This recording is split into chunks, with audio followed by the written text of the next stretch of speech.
What happens when one of music's most legendary voices finds herself face to face with a journalist who refuses to back down from the hard questions? What happens when decades of industry experience collide with investigative reporting? That cuts straight to the bone. And what happens when that collision happens live on national television with millions watching? That's exactly what unfolded when Chaka Khan, the 10-time Grammy winner and undisputed queen of funk, sat across from ABC News anchor Deborah Roberts in what was supposed to be a routine sit-down, but quickly turned into a tense, unforgettable moment that dominated social media and entertainment headlines for weeks. The ABC News studio buzzed with familiar pre-broadcast energy. Camera operators adjusted angles. Sound technicians tested microphones. Producers moved between monitors, whispering last-minute instructions. In the makeup chair, Chaka Khan sat calmly, her presence filling the room as stylists finished touch-ups and carefully adjusted her iconic look. For her, this was supposed to be simple. Promote the upcoming tour, discuss recent collaborations, smile for the cameras, and move on. After 5 decades in the industry, these appearances were second nature. Elsewhere in the building, Deborah Roberts reviewed her notes with quiet intensity. Known for her unflinching style, she didn't rely on surface-level talking points. Her research extended far beyond current releases and tour dates, diving into old industry whispers and long-buried rumors that rarely surfaced in mainstream interviews. She believed her role wasn't just to entertain viewers, but to confront uncomfortable truths. When Khan was escorted onto the set, she noticed something different. Roberts' expression carried an edge that went beyond polite professionalism. The air felt heavier. "We're live in 30 seconds," the floor director called out. The red light flickered on. Roberts opened smoothly, praising Khan's influence and celebrating her legendary career. Khan responded warmly, smiling toward the camera. But the tone shifted almost immediately. "Before we get to the tour," Roberts said evenly, "there are long-time industry rumors about relationships early in your career that allegedly influenced opportunities. Can you address that?" The question landed like a shockwave. Khan's posture stiffened, just slightly, but enough for viewers to notice. "I'm not sure what you're implying," she replied, carefully controlled. "I'm asking directly," Roberts said. "Do you believe transparency matters when serious claims exist?" In that instant, the interview turned into something far more volatile than anyone in the room expected. The studio air changed as soon as the first uncomfortable question left Deborah Roberts' lips. The lights felt hotter, the silence heavier, and even the hum of the equipment sounded louder.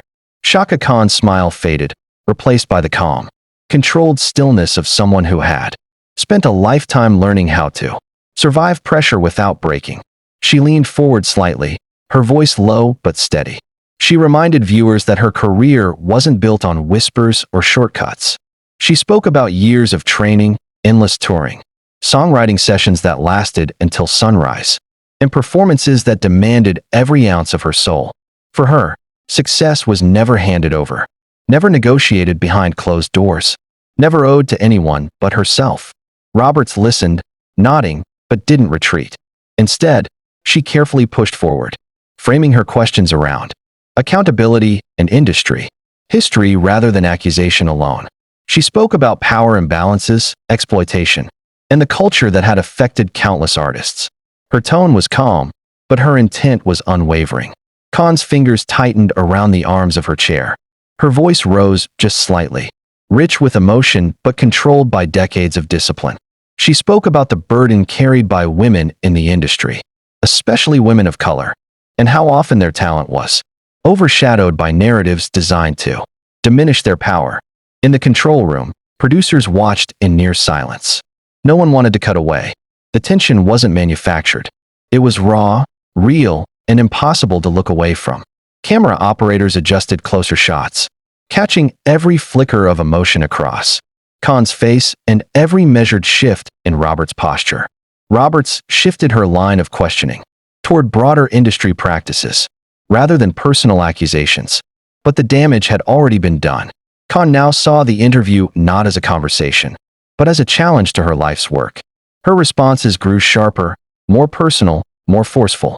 She spoke of doors kicked open, not unlocked for her, of studios where she fought to have her voice heard, of contracts that had to be earned, not influenced. Her words weren't just for the anchor. They were for the countless artists watching who understood that struggle. The studio crew exchanged uneasy glances. This was no longer a promotional segment. It had transformed into a live collision of legacy versus scrutiny, lived experience versus investigative instinct. Both women remained seated, but the space between them felt charged, like a line waiting to be crossed. And then, slowly, Khan began to rise from her chair.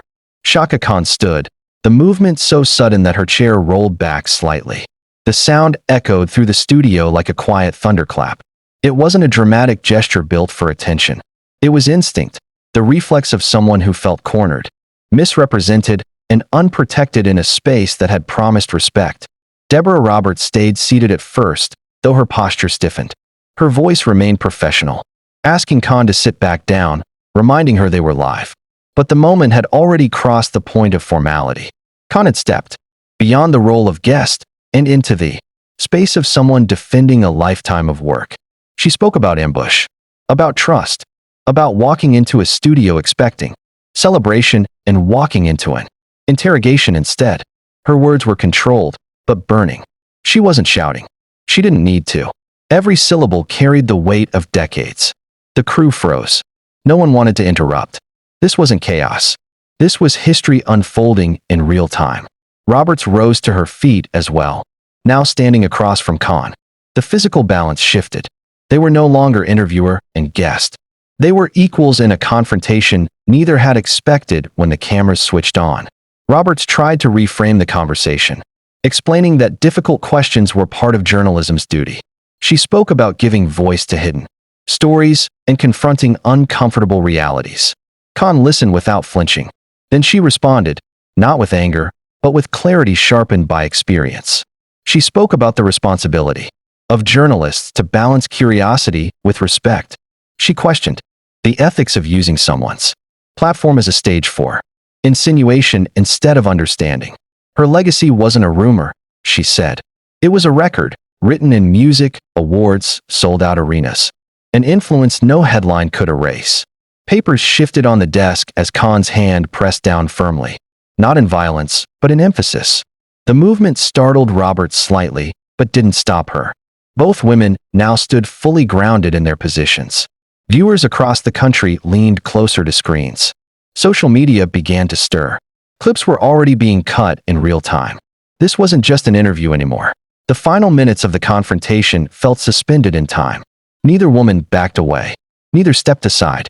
The studio, once full of movement and routine, now felt like a vacuum where only their voices mattered. Deborah Roberts softened her tone slightly, shifting from confrontation to curiosity. Instead of pressing accusations, she asked a simpler question. How did it feel to carry such power, such influence, and still face doubt? The change in approach altered the energy in the room, just enough to create space for reflection. Khan's breathing slowed. Her shoulders relaxed, but her presence remained unshaken. She spoke about the loneliness of success, about the silence behind applause, about how legends aren't built in comfort, they're forged in resistance. Her legacy, she said, wasn't something that needed defending. It was something that existed whether anyone acknowledged it properly or not. The crew slowly began to move again, almost afraid to break the spell. Producers whispered to one another. Camera operators adjusted their stance, no longer frantic, but careful. Roberts acknowledged the intensity of the exchange. She didn't apologize, but she didn't escalate either. Instead, she offered Khan the final moments to speak directly to viewers. Not as a performer, not as a celebrity, but as a woman who had endured an entire industry and stood unbroken. Khan looked straight into the camera.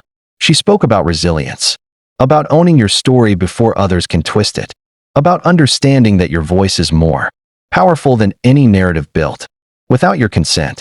She didn't shout. She didn't accuse. She simply stated her truth, with a calm that felt more powerful than any argument.